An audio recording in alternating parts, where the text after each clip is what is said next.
बंद करने का सीसीएल का कोयला को हम लोग बंद कर देंगे, एक भी कोयला बाहर नहीं जाएगा।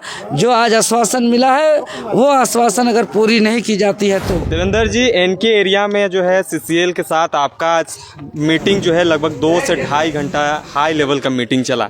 लोगों का मुद्दाओं को लेकर जो है, रैयतों का मुद्दा को लेकर जो है जीएम के साथ वार्ताएं हुई, बहुत सारी लंबा वार्ताएं हुई। क्या कुछ सफलता मिल पाई आपको? किन किन मुद्दों पर बातें हुई? जी, लगभग हम लोग का मीटिंग 3 घंटे के आसपास हुई, जिसमें जीएम साहब थे और उनके विभाग अलग अलग अधिकारी पदाधिकारीगण थे। और यहाँ का ज्वलंत मुद्दा स्थानीय समस्या का समाधान को लेकर के हमारा डिमांड था, हमारा मांग था, जिसमें कई मांग को लेकर के आगे हेडक्वार्टर में बात करने का आश्वासन लिखित रूप से मिला है। कई डिमांड पूरी की गई है और कोई डिमांड पर हम लोग मिलजुल करके, चूँकि जटिल समस्या है तो समाधान को लेकर के हम लोग से सहयोग भी मांगे हैं जीएम साहब। तो जिसमें हम विस्तार से बताना चाहेंगे थोड़ा सा कि जैसे हमारा पहला डिमांड था कि केडीएच ओपन कास्ट परियोजना विश्रामपुर और तवांग पंचायत क्षेत्र में 1980 ईस्वी से अंडरग्राउंड खनन किया गया था, जिसका विभिन्न जगह भूधसान से बड़ी हादसा की आशंका है। अतः तत्काल प्रभावित क्षेत्र के लोगों को सुरक्षित जगह पुनर्वास किया जाए।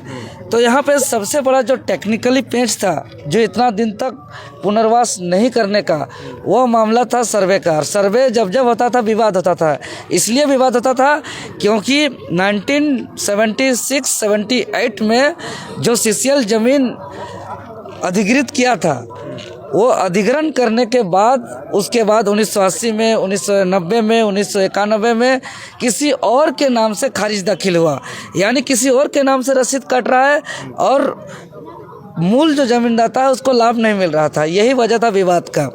तो हम लोगों ने इस पर एक रास्ता निकाला है कि जब 1976 और 78 में जो आप ज़मीन का एक्विजिशन किए थे, उस समय ज़मीन का ओनरशिप किसके पास था उनका सूची दीजिए और उसका सूची हम लोग को 11 तारीख तक मिल जाएगा।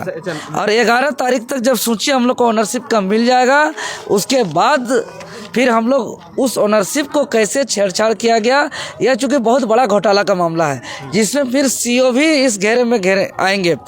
पूरा सीसीएल का जीएम अधिकारी पदाधिकारी तो आएंगे ही आएंगे, इसमें सीओ भी, स्थानीय सीओ भी इस कटघरे में आएंगे। जैसे ही हम लोग के पास ओनरशिप लिस्ट आएगा तब हम लोग फिर सवाल करेंगे, फिर इनका ओनरशिप के जगह दूसरा का नाम कैसे चढ़ गया, कितना मोटा रकम सीओ लिए, कितना मोटा रकम जीएम लिए, ये सब सारे बात पर चर्चाएं होगी।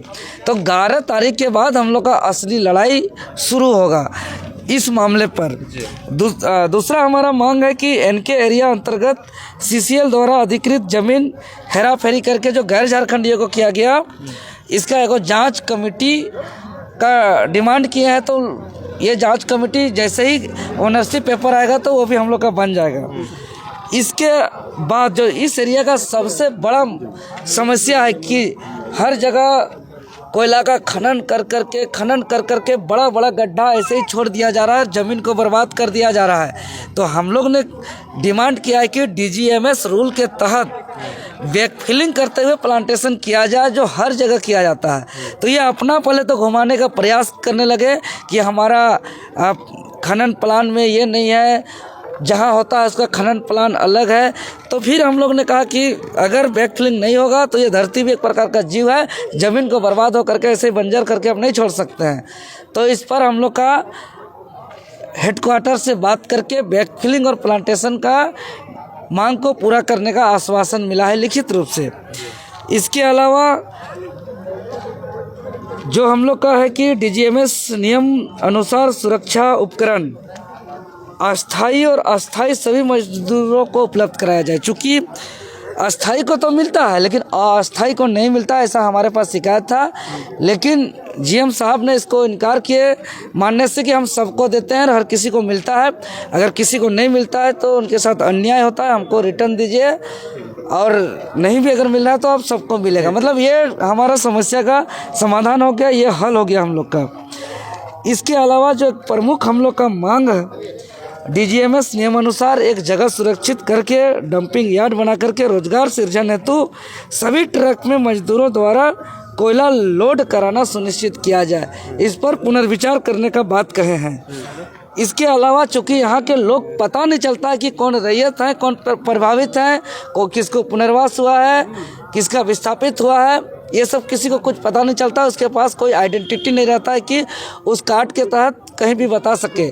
इसीलिए हम लोग ने डिमांड किया है कि रैयत और प्रभावित व्यक्ति को चिन्हित कर आई कार्ड उपलब्ध किया जाए। तो इन्होंने कहा है कि हम इसका 1 सप्ताह के अंदर कैंप लगा करके हम आई कार्ड बना देंगे। ये हमारा डिमांड पूरी हो गई। इसके अलावा जो हम लोग का डिमांड था, चूँकि यहाँ बार बार क्षेत्र में एक्सीडेंट होता है, मृत्यु होता है, तो 25 किलोमीटर के दायरे तक CSR फंड के तहत जो है कि कोयला ढुलाई गाड़ी एवं पब्लिक संचालन हेतु एक अलग अलग रोड बनाया जाए।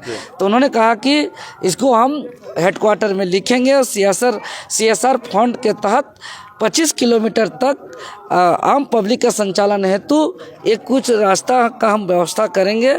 ये हम आश्वासन मिला है। इसके अलावा चूँकि इधर जो भी थोड़ा बहुत बीमार होता है तो सीधा जो है कि रेफ़र कर दिया जाता है, यहाँ कोई ख़ास इलाज नहीं होता है। तो हम लोग ने डिमांड किया है कि एक मल्टी हॉस्पिटल स्पेशलिस्ट बनाया जाए जिसमें संपूर्ण स्वास्थ्य सुविधा मिले। तो इसको लेकर के बोले हैं कि हम लोग हेडक्वार्टर से हम लोग इस पर भी बात करेंगे, चूँकि ये मेरा बस का बात नहीं है। और इसमें यह भी बोले हैं कि आप लोग का इसमें सहयोग चाहिए, तो हम लोग बोले हैं कि हम लोग तैयार हैं। इसके अलावा हम लोग का डिमांड था टेक्निकल और नॉन टेक्निकल उच्च शिक्षा का व्यवस्था किया जाए। तो डिग्री कॉलेज खोलने के लिए हम लोग को आश्वासन मिला है और इसको हेडक्वार्टर में हम रिक्वेस्ट डालेंगे। इसके बाद जो सबसे प्रमुख है, चूँकि CCL इस NK एरिया में बाहर के लोग आकर के यहाँ 2-4 पंचायत में एक बहुतायत आबादी बन गए हैं। तो इस पर हम लोग डिमांड किए हैं कि जो आउटसोर्सिंग कंपनी है इसमें 85% यहाँ का झारखंडी मूल निवासी को नौकरी दिया जाए। तो इसको लेकर के कहे कि हम आधार कार्ड को देखते हुए देंगे। तो चूंकि आधार कार्ड बना लिए हैं बहुत कोई, तो हम लोग ने मांग किया कि खतियान और आधार कार्ड दोनों को मैच करते हुए, दोनों का आधार मानते हुए यहाँ का स्थानीय लोगों को 85% नौकरी दिया जाए। तो इन्होंने इस बात को एग्री किया है। अगर नहीं किया जाएगा तो हम लोग आगे आंदोलन भी करेंगे। और हमारा जो मांग है इसके अलावा कि NK एरिया अंतर्गत संचालित सभी लाइट मोटर व्हीकल टेंडर पूर्ण रूप से विस्थापित और प्रभावित रैयत को ही देना सुनिश्चित किया जाए। जो बोलेरो, स्कॉर्पियो, जीप, जो छोटा छोटा गाड़ी का जो टेंडर होता है वो स्थानीय रैयत और विस्थापित को ही दिया जाए। तो इन्होंने GM ने इस बात को स्वीकार किया कि हाँ प्रावधान है और इसको पालन नहीं किया जाता है, तो इसको आगे हम लोग पालन करेंगे, इस बात को इन्होंने कहा है। हो गया ना आपका पॉइंट? हाँ जी, इस तरीके का। और हम यही कहेंगे कि हम लोग का मांग पर जो भी परिचर्चा हुई है, अगर हमारी मांग को नहीं मानी जाएगी, टाल मटोल करके किसी प्रकार का अगर हम लोग का मांग को पूरी नहीं की जाएगी, तो ग्रामीणों ने हम लोग ने निर्णय लिया है कि इस क्षेत्र से हम लोग एक भी कोयला को बाहर जाने नहीं देंगे। पूरे CCL के कोयला को बंद करने का CCL का कोयला को हम लोग बंद कर देंगे। एक भी कोयला बाहर नहीं जाएगा। जो आज आश्वासन मिला है वो आश्वासन अगर पूरी नहीं की जाती है तो। अच्छा, जो भी हेडक्वार्टर की मुद्दे रहे हैं, वो कितना मुद्दे ऐसे हैं जो हेडक्वार्टर से ही सॉर्ट आउट हो सकता है? कुछ मुद्दे यहाँ भी हुए, तो कितना दिनों का आश्वासन मिला है? देखिए 11 दिन का मिला है कुछ मुद्दे पर 1 महीना का मिला है और कुछ मुद्दों पर बोला गया है कि DC साहब से हम लोग मिलेंगे, बात करेंगे। अच्छा, कितना लोग इस चीज़ों के लिए शोषित हैं यहाँ पे इस एरिया में लगभग? देखिए इस एरिया में चूँकि पूरा खलारी प्रखंड का इधर 13-14 पंचायत हमारा जो रांची लोकसभा क्षेत्र में आते हैं, ये पूरी तरह प्रभावित है। दुर्भाग्य है कि यहाँ के कोयला खनन से जो प्रदूषण फैल रहा है उससे यहाँ के लोग बीमार हो रहे हैं।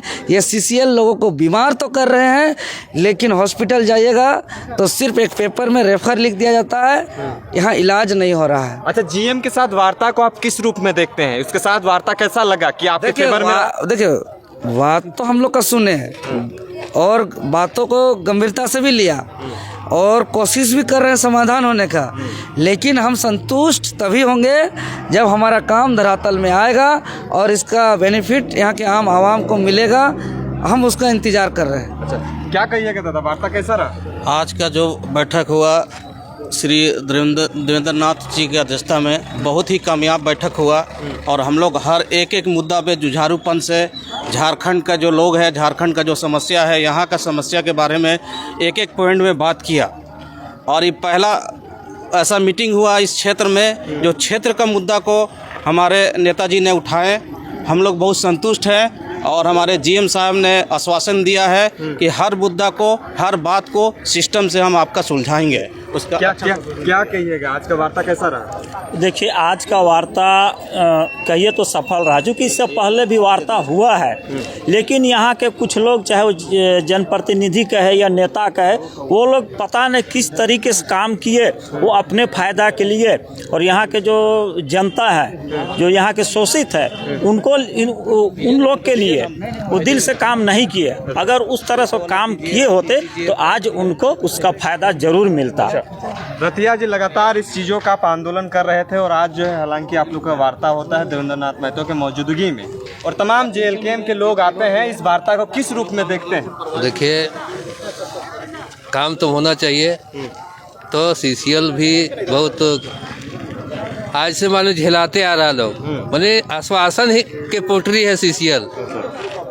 तो यदि हम लोग अगर इस पर नहीं होता है तो हम लोग अगर बंदी की नौबत नहीं आएगा तब तक ये लोग सुनने वाला नहीं। क्या हम लोग का कोयला रोकने का प्लानिंग चल रहा है क्या? अब तो कोयला बंद न होगा, जैसे अभी बंद करिएगा, आप लोग को देंगे बोला है तो आश्वासन। अरे आश्वासन तो हम तो नहीं होता है, कम से कम 20-25 साल से आश्वासन नहीं सुन रहे।